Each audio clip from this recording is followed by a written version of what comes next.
Most of my favourite point and clicks are either from Sierra or LucasArts, but there are quite a few that aren't, which is why today I want to talk to you about Legend of Kyrandia, the first in an often forgotten trilogy. Legend of Kyrandia was released in 1992 by Westwood Studios, a studio who, if you've eaten your PC gaming Weetabix, you're probably at least somewhat aware of. They're the guys behind the Command & Conquer series as well as Dune 2, which is often considered to be the RTS game that defined RTS games for years to come. Westwood dipped their toes in many different genres though, and they were after a piece of the pie that LucasArts and Sierra were eating in the 90s. They even went as far as to use King Swift's name on the box, saying if you like those games, you'll like this one. Which is fair, considering that before Kyrandia was picked up by Virgin Interactive, it was actually pitched to Ken Williams' Sierra, and he loved the game. Although, after a fierce bidding war, Virgin came out on top. Believe it or not though, because of this advertising link between King Swift and Kyrandia, Westwood were forced to put a sticker on their cover explicitly stating that they were not affiliated despite the comparative marketing. So, are they similar games? Yes and no. Graphically, Legend of Kyrandia looks a lot like a LucasArts game. They even use the same font and a similar interface. However, in terms of gameplay, we have a point and click full of the whimsical and weird, with plenty of deaths, and a big goddamn labyrinth. This could very well have been a Sierra game, but I'm getting a little bit sidetracked here, so let's actually get into the game itself. The intro begins showing the island where the game takes place, Kyrandia, which, by the way, is really nice to look at. I've always loved the starting shot with the logo. There's a little bit of exposition detailing the villain of this game, Malcolm, who is an evil jester. The intro also shows his shenanigans, whereby he essentially loves to cause chaos. I mean, he blows up a squirrel. That kinda carries the point across.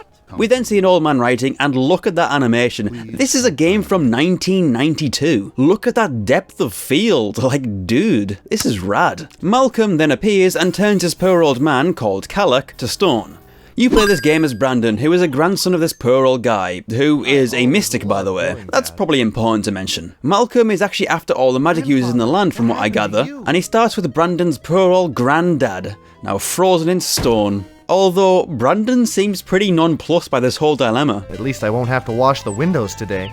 Hey, my granddad's potentially dead forever, but at least I won't have to clean the windows. You gotta admit, Brandon really sees the silver lining. When you try to leave, a face emerges from the tree and tells you about the letter that Callach had been writing. It's addressed to Bryn, who resides in a nearby temple, so for now we have a basic goal to work towards in taking down Malcolm once again. The intro only really mentions that Malcolm has broken free and possesses the Kyra gem, which controls the magic of the land. Anyway, upon exploring Kyrandia, it's clear that it's a world full of vibrance and brightness, which contrasts to more modern fantasy settings, which are bleak worlds grounded in more realism. That being said, there's nothing wrong with either of these styles, but it's nice to see a world that takes joy in colourful scenery and fantastic sights. Not that there's no peril here, of course, but the darkness in this world is more undertone than anything else. I personally said it's very much the fantasy style of 80s movies, if that makes sense. You know, tonally and visually it's similar to things like Willow, Labyrinth and The Black Cauldron. It's that kind of fantasy aesthetic. But I digress, because we should probably get on with Brandon's mission. So the first thing you do, as with most point and clicks of this style, is find some wise, possibly mystical person to set you on the right path. And so we talk to Bryn in the temple, and she's like, oh yeah, you have a destiny. You gotta bring me a rose. It's explained better in game, I'm just paraphrasing. Now, the first area of this game is this forest, and there are many locations to find here and pilfer items from, including the Pool of Sorrow, and apparently someone is crying off screen here. The likelihood is there's some mighty number 9 backers up there. That's still topical, isn't it? So you then catch a tear from this area, like you literally just catch it and put it in your pocket. I won't question it, it's adventure game logic. This tear is useful in healing the willow tree in this area, but that's just one of the things that you have to do. I like how this puzzle solution is actually alluded to as well, because there's a teardrop shape in the tree that you need to place a tear into. Legend of Kyrandia does lots of little things like this, it makes the game really charming.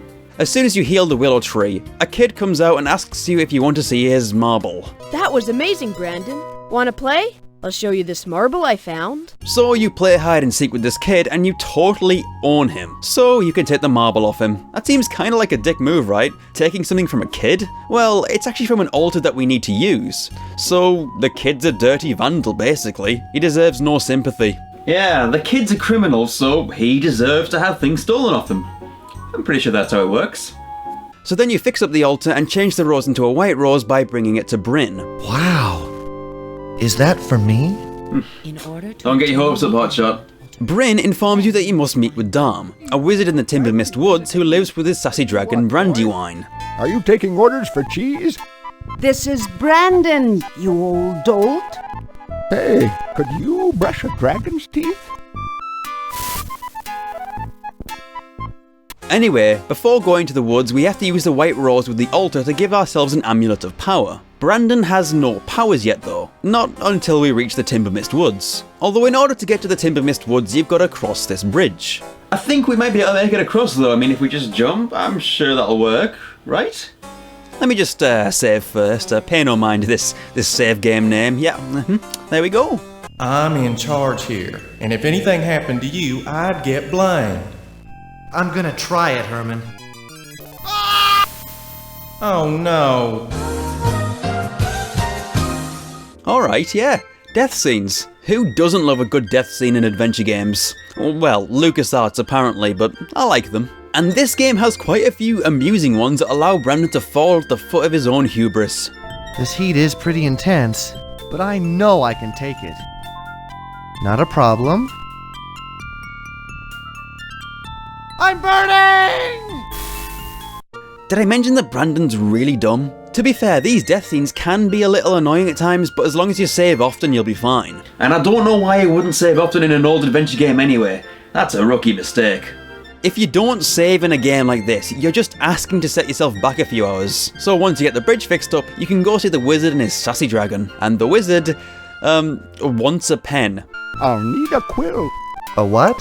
To do that, we need a feather, but to get the feather, we need to heal this bird. And to heal this bird, we need to drop some nuts in a hole, which gives us the power of healing on our amulet. Thank you for restoring life to the Deadwood Glade, and to express our appreciation, and so forth and so on. So now, we have a healing power to use on ourselves or others, so we can heal the bird, get a feather, and finally Darm can write something. All that for a pen. Come on, they're cheap from Tesco's, you don't gotta do all that. So now Darm's like, find your birthstones. He must find his birthstones. Mirth cones. What does this mean? Well, you may have noticed that I've been picking up various gemstones throughout the game. And there's another altar to sacrifice them at. There are loads of them scattered everywhere at this point, and this is where the mechanics of the game really become useful. In Legend of Kyrandia, you only have 10 inventory slots, but you can drop items for use later on. So here, it's good to find all the gems you can and drop them by the altar, because they don't despawn, they'll be there until you use them. I actually really like this mechanic, and it's a shame that it's not used in many other point and clicks I've played. It's far removed from the infinite pockets of Guybrush Threepwood, for example. There's also this cute little thing where if you drop an item, it bounces on the floor, and I just love it. It's adorable. I don't know why it is, but it just is. So much of this game is just cute. Anyway, what I'm getting at is Kyrandia set itself apart by doing a simple mechanic change. And I'm a huge fan of what this game does to establish its own identity as a point and click, even if it does seem inspired by other games in quite a few other ways. And I haven't even mentioned the music in this game yet. It's honestly really top notch, and one of the best point and click soundtracks I've ever heard. I mean, you can go from this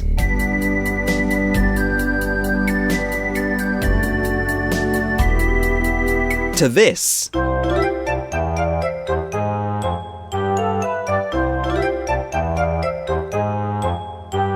It's unsurprising when you consider that it's Frank Klepacki who composed this soundtrack. He's responsible for the soundtrack of pretty much every Westwood game, I think. So yeah, the iconic Hell March from Command & Conquer, that's him. The soundtrack in Kyrandia sets the mood perfectly and makes the whole thing a joy to listen to, and it accompanies the game so goddamn well. I've used this game's soundtrack in my videos so many times. It's so varied, full of fun and hope and wonder. It's just a joy to listen to. Anyway, after the whole gemstone debacle, you reach the entrance to the Serpent's Grotto. And who comes out of the mouth of the cave but the evil jester Malcolm, juggling a bunch of throwing knives. So, you're the hero thrown against me. Perhaps your mother should assist you. My mother is dead, sir, but yours lives, for surely she has dressed you. Be careful, boy. Do not insult a man with knives. Now here we see another interesting aspect of this game, quick thinking. This is a part in which if you don't react to the situation quickly, Malcolm will kill you. So when he throws a knife at the tree behind you, you gotta toss it back quickly and basically go along with his little game. I leave you now, and dodge your sorrow, but I may not be nice tomorrow.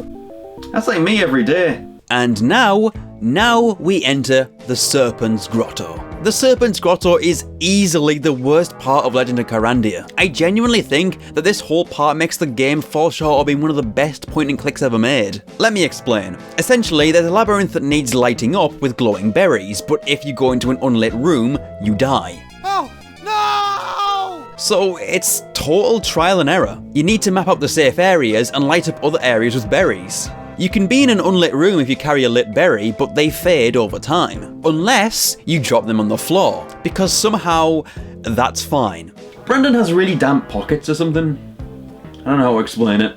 Having a labyrinth is one thing, and having an unlit labyrinth is another thing. But when you have an unlit, trial and error insta-death labyrinth with nearly every room looking roughly the same, it's incredibly frustrating and maddening to play through. It's not even that easy to map out because so many areas look exactly the same. And because so many areas look exactly the same, it's easy to forget where you've lit up, which can result in a careless death. This could even happen if you have a walkthrough, and then you load a save somewhere in the labyrinth. Which room was that save in again? You can't tell from just looking, everywhere looks the same. And when you can get confused by your own map that you created, then something is going a little wrong. Listen, most labyrinths and point and clicks are annoying, but I think the Serpent's Grotto takes the cake as one of the worst. And it almost makes the game worth rage quitting, which is a damn shame because everything else is so good here. Every part beforehand is great and every part after is fantastic, but this one section almost ruins the game. I mean, there isn't even a huge amount to do in this labyrinth.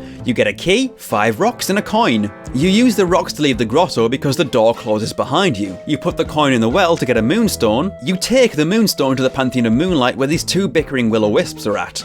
Can you take me with you? Please, ignore her. She cannot think clearly. I am glad to see you, and would like to go with you when you leave.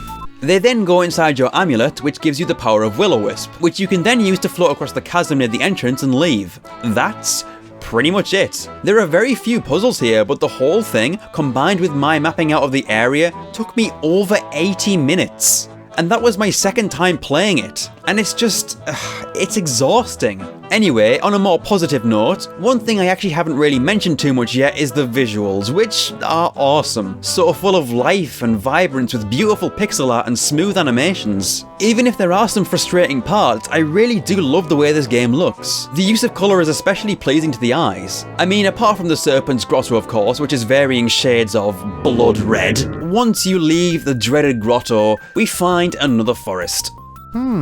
If there's a merchant near here, I'll get new socks. I don't think that's relevant in any way.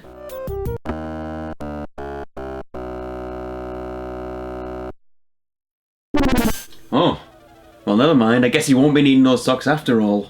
When Brandon awakens, he finds himself with a blonde woman in what looks like an alchemy lab. So, what's in the cauldron? A potion for time travel? No, this is my laundry. Oh. This woman is Xanthia, who is actually the protagonist of the second game, but let's not get ahead of ourselves here, because in this game she's just an NPC who helps you out. So this last segment is more of what I love of this game, exploring an area at leisure and solving little inventory puzzles. No mapping, no insta-death rooms, just a chilled out ride to the final battle where you can finally kill Jester. And while I really do like the last segment of this game, I think you should experience it for yourself, rather than me telling you like I usually do and spoiling everything. Really shouldn't do that. You know, overall, Legend of Kyrandia is a wonderful little game set in a unique fantasy universe, and it definitely stands out as one of my favourite adventure games ever made. Maybe not the best, but definitely one of my favourites. Its visuals make me happy, its gameplay makes me happy, the music makes me happy, and the story makes me happy. This game? It makes me happy. The Serpent's Grotto is probably the biggest flaw this game has, but if you closely follow a walkthrough, it probably won't be too much of an issue. So that's what I recommend for that segment. Unless you hate yourself like I do, in which case bust out that pencil and paper because you're gonna bloody well need it. I feel like if this game didn't have the Serpent's Grotto, it'd be in my top 5 adventure games, but as it stands, it's just pretty good. Maybe top 10 or top 20. It has just enough charm to stay in my good graces. I'd love to cover the sequels as well because I haven't haven't actually played those before, so that's an exciting prospect. And while I don't want to spoil the ending, I do want to leave you with this last line of dialogue from the final cutscene. Enjoy. Aren't fingers wonderful?